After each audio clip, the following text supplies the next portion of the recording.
Olá, seja bem-vindo ao canal da Seca. Hoje vamos dar continuidade ao nosso estudo do Evangelho.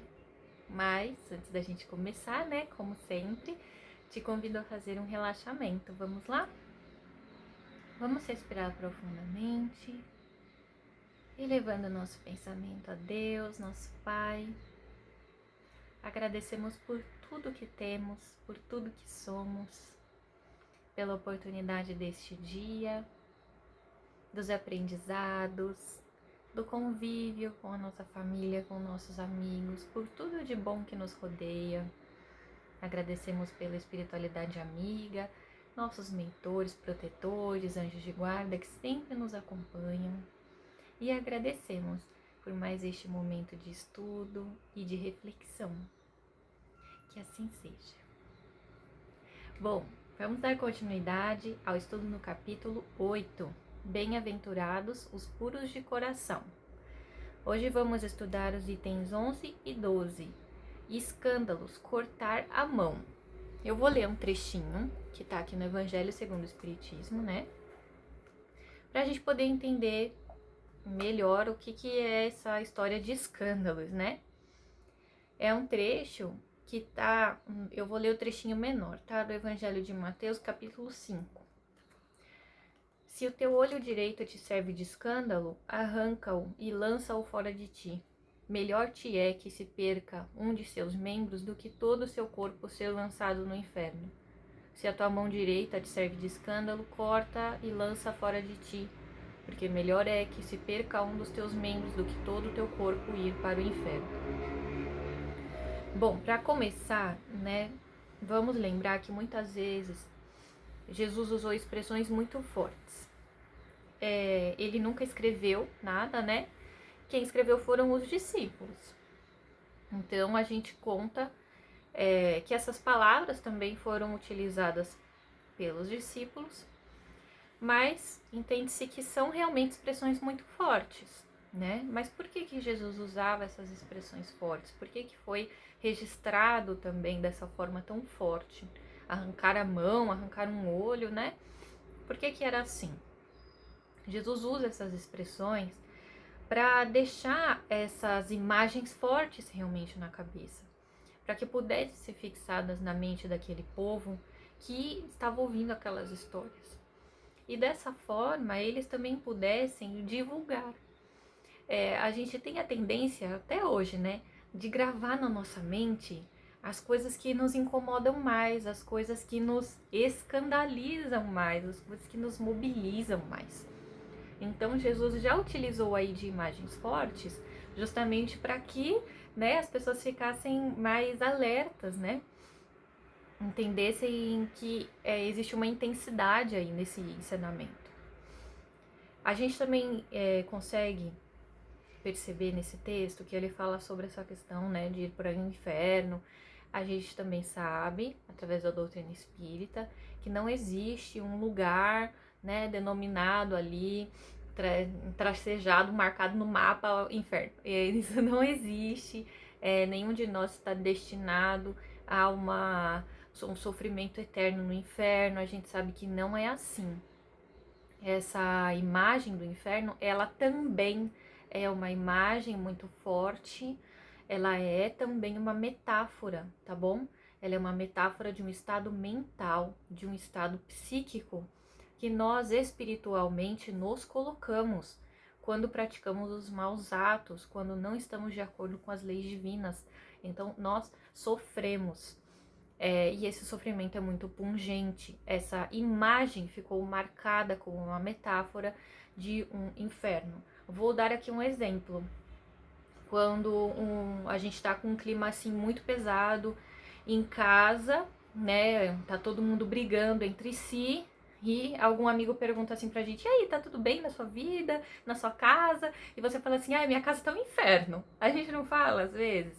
É justamente sobre isso que Jesus estava falando. Ele não estava falando de um lugar que pega fogo, que a gente vai ficar lá eternamente. Não é. É um estado mental, um estado psíquico, tá bom? Então é sobre isso que Jesus está falando aqui, tá? Haveria um sofrimento ali muito longo relacionado a escândalo. Kardec vai explicar nesse capítulo o que é esse escândalo, né? Ele diz assim: escândalo não é somente o que choca a consciência alheia, que é aquelas coisas que saem no jornal, né? Porque dá ibope. Mas tudo que resulta dos vícios e das imperfeições humanas. São todas as más ações que nós cometemos para nós mesmos ou para o outro, com ou sem repercussão, porque nem sempre vai parar no jornal, não é? Então, o escândalo é o resultado efetivo de todo o mal moral. Não seguimos as leis divinas, estamos errando, né? Estamos ali gerando o mal. Ele é gerado pela nossa própria escolha, pelo nosso próprio livre-arbítrio, a partir do quê? Do nosso orgulho, que é o nosso maior defeito, vamos dizer assim, né? Nosso maior vício é o orgulho. Então, a partir do orgulho, desse pensamento orgulhoso, a gente causa mal. A gente causa mal pra gente e pros outros. E aí é que mora o escândalo, tá bom? É isso que o Kardec explicou, o que é esse escândalo que Jesus está falando aqui. E esse escândalo, divulgado ou não, né, conhecido pelos outros ou não, ele existe. Eu posso fazer o mal escondida e achar que ninguém tá sabendo, mas tem uma pessoa que tá sabendo sim. Eu tô sabendo, a minha consciência tá sabendo. Então, não existe nenhum mal que seja escondido. A própria pessoa, a própria consciência, ela vai pesar. Ah, Estela, mas tem pessoas que elas não têm peso na consciência, que elas fazem as coisas e elas ainda acham legal. Aí, olha só, para todos, a espiritualidade esclarece. Para todos, surge um momento em que, cansado de sofrer as consequências dos atos negativos, aqui na Terra ou no plano espiritual, o espírito pensa que deve existir um ser superior que o ama, abdica do seu orgulho e suplica por ajuda, considerando-se vencido. Ah, mas isso é a orientação da espiritualidade. E se a gente for pensar bem, realmente não faria sentido se fosse de outra forma. Porque Deus não cria ninguém para o sofrimento. Deus não cria ninguém para ser um provocador de sofrimento no próximo, não é? Não faria sentido algum. Então, como a gente sabe que Deus é a justiça e Deus é a bondade, não faria sentido se nós não tivéssemos, cada um de nós, a chance de nos redimirmos dos nossos maus atos. Ah, mas a pessoa tá gostando de fazer o mal. Por enquanto. A espiritualidade esclarece que mais cedo, mais tarde, chega um dia que essa pessoa vai sim perceber que o mal dela, que ela faz para os outros, ele primeiramente faz mal para ela mesma. E aí ela vai começar a mudar, ela vai pedir ajuda. Isso tá grafado assim, em tantas histórias que o André Luiz contou, em tantas histórias que a gente lê na literatura espírita, tantos espíritos falando lá no plano espiritual o que eles viram. Às vezes a gente tá aqui na Terra, tem muita distração, né? E aí a gente não chega a grandes conclusões sobre os nossos atos, mas lá no plano espiritual, gente, a gente tem acesso a mais coisas, né? A gente tem mais clareza das situações e muitas vezes é lá que ocorre esse se redimir, esse se arrepender. E muitas vezes junto com esse sentimento vem aquele sentimento de, poxa, eu quero mudar, né? Já que eu fiz errado, eu quero poder mudar. Existe uma história que conta-se, né, por aí, que é a história de um homem que ele era muito mal mesmo. E ele tirou a vida de muitas pessoas, sabe? Sem o menor ali pudor. E aí a gente, levando essa história para a doutrina espírita, pensa assim, nossa, né? Se ele tirou a vida de um monte de pessoas, ele vai ter que se reparar. Então, agora um monte de pessoas vai ter que tirar a vida dele. Então, ele vai ter que reencarnar um monte de vezes para que possa ser tirada a vida dele de novo. Gente, faz sentido isso? Não faz o menor sentido. Porque isso entraria numa escala sem fim, né? Que um tira a vida de um, que tira a vida do outro, que tira a vida do outro. A reparação divina, no caso desse homem, foi muito interessante, muito sábia e muito bondosa. Esse homem, ele reencarnou, né? Mas ninguém tirou a vida dele, não. Eu vou dar um spoiler. Ninguém tirou a vida dele, não, viu? Apesar dele ter tirado a vida de um monte de gente. Mas a justiça divina é tão sábia. Sabe o que esse homem se tornou? Ele se tornou um médico. Médico de UTI, sabe? De plantão ali. E de casos muito sérios onde as pessoas estavam entre a vida e a morte. E aí, como médico de UTI, qual é a sua principal função? É não deixar que seu paciente morra, né? Então, esse homem que numa outra vida tinha tirado a vida de tantas pessoas, na outra reencarnação dele, ele teve a chance de lutar para manter a vida de um monte de pessoas. Aí isso vem, né, bem a ver com esse tema, porque Jesus fala, né, no momento, ai daquele por quem vem o escândalo. O que isso quer dizer? Estando sob a lei de causa e efeito, todos nós estamos, nós recebemos mais cedo ou mais tarde as consequências dos maus atos que praticamos. E não vamos nos libertar enquanto não quitarmos as nossas dívidas, seja pela dor, seja pelo amor. Esse exemplo do médico, ele mexe muito com a gente, né? Porque é uma profissão aí muito difícil, porque nunca é fácil você perder um paciente, né? Uma pessoa ali que tá no teu plantão e você tá lutando pela vida dela e às vezes você não consegue, né, manter a vida dela. Então, isso traz a dor, isso traz essa sensação da dor. E também traz essa vivência de um amor mesmo, de um amor pelo próximo, de pelo menos ali tentar manter aquela vida, é um sinal de amor, é um sinal de respeito, né? Essa história do médico, ela é muito bonita.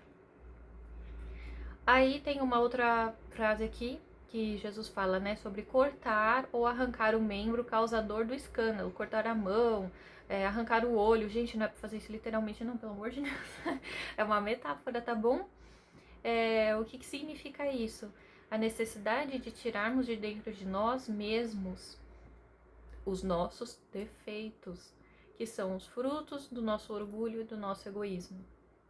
Eu acho interessante ele usar a metáfora dos olhos, porque é através dos olhos que a gente vê. Então, quantas vezes a gente vê as coisas que os outros fazem e a gente fica julgando, não é? E aí a gente aprende com Jesus que a gente precisa ser indulgente, que é aquilo você viu, né? Mas você não vai ficar comentando, você não vai ficar julgando. Você pode no máximo chegar na pessoa, né, ali em particular e falar pra ela, olha, tal coisa não é legal, né? E aí dá aquela orientação. Mas Jesus fala da gente ser indulgente com as dificuldades, os vícios alheios. Então, olha aí, é uma virtude que está relacionada com os nossos olhos. Agora, se os nossos olhos gostam de olhar julgando, então é melhor a gente pensar que a gente precisa treinar o nosso olhar, né? Tirar esse olhar de julgamento. Ou quando ele fala das mãos, as mãos são os nossos instrumentos de trabalho, não é? São os nossos instrumentos de obter as coisas. Então, vamos refletir com o que estamos trabalhando. O nosso fazer as coisas. Nós estamos fazendo as coisas com amor ou nós estamos fazendo as coisas por orgulho, porque a gente busca alguma coisa em retorno, a gente quer que as pessoas nos elogiem, a gente quer ser reconhecido, a gente quer se achar melhor que os outros e precisa da validação de todo mundo. O nosso trabalho, a gente entrega para quem? A gente está entregando para Deus? Então, as mãos, elas são essa representação do trabalho, do operar mesmo, das boas obras que nós fazemos. Entendem? Essas mãos que operam para coisas ruins são essas mãos metafóricas que precisam ser arrancadas, entendeu? Então, isso nos leva àquela outra frase, né? é bem famosa também, que diz: é necessário arrancar do coração todo sentimento impuro e toda tendência viciosa. Essa frase explica bem essa questão do cortar a mão, arrancar o olho, por aí vai, né? Não se trata dos membros do corpo em si, mas sim do que eles representam, né? Como o nosso sentimento e como as nossas tendências. É uma lição, assim, bem bonita. E antes da gente finalizar, né, eu vou deixar aqui uma pequena historinha sobre escândalos, que ela também me mobilizou bastante, espero que te toque também. Vamos imaginar que estamos num lugar assim, bem seco, e que nós estamos morrendo de sede. E aí a gente encontra um jarro assim de barro cheio de água. E aí a gente vai lá naquela sede para tomar aquela água do jarro e a água parece bem límpida, sabe? E aí a gente vai naquele afã de tomar aquela água. Só que a gente pensa assim, mas será que essa água tá limpa mesmo? Vamos pegar o jarro e dar uma balançada. Vamos dar uma mexida nessa água. Porque se tiver alguma coisa, essa coisa vai subir. E aí a gente vai saber se pode tomar essa água ou não. E aí a gente mexe essa água e essa água fica turva. A água turva a gente pode beber? Não podemos não. Esses são os escândalos. É por isso que Jesus fala que é necessário que eles ocorram. É muito triste a gente pensar que o mal, muitas vezes, ele tem que aparecer. Ele tem que ser visto. Isso não significa que a gente tenha que praticar o mal. Pelo amor de Deus, não é isso. Isso significa que o mal, ele é decorrente do nosso desconhecimento do bem e também é decorrente do nosso, muitas vezes, aí é pior ainda, né? Do nosso conhecer o bem, mas escolher não praticá-lo. E aí esse mal, ele precisa vir à tona. E para quê? Para que a gente possa saber lidar com ele. Então, essa água do jarro que a gente mexeu e percebeu que ela estava impura, o que nós podemos fazer para purificar essa água, para que a gente possa tomá-la, para que a gente fique bem? Então, precisamos tomar uma atitude. Muitas vezes, quando o mal está escondido, como nessa água, né, a sujeira estava decantada, nós poderíamos ter tomado a água e nos envenenado com ela. Mas precisou que a gente mexesse essa água e toda aquela impureza viesse à tona para que a gente percebesse, opa, essa água aqui ela não está própria para consumo, a gente precisa fazer uma filtragem. E é justamente sobre isso que o escândalo fala, sobre esses maus atos, essas más atitudes que às vezes parecem que estão escondidas, mas estão nos envenenando por dentro ou nos envenenando no coletivo, na sociedade. Preciso que a gente olhe e aprenda a fazer essa filtragem e a percebermos maneiras de não continuarmos contaminando a nossa água da vida. É isso. É interessante quando a gente estuda o Evangelho, que a gente começa com muitas reflexões, termina com mais reflexões ainda. Então vamos levar aí esse ensinamento para a nossa semana, para a gente refletir, para a nossa vida, enfim. E nos vemos, né, por aí. E até o próximo vídeo, tá bom? Fiquem com Deus, uma ótima semana. Tchau, tchau.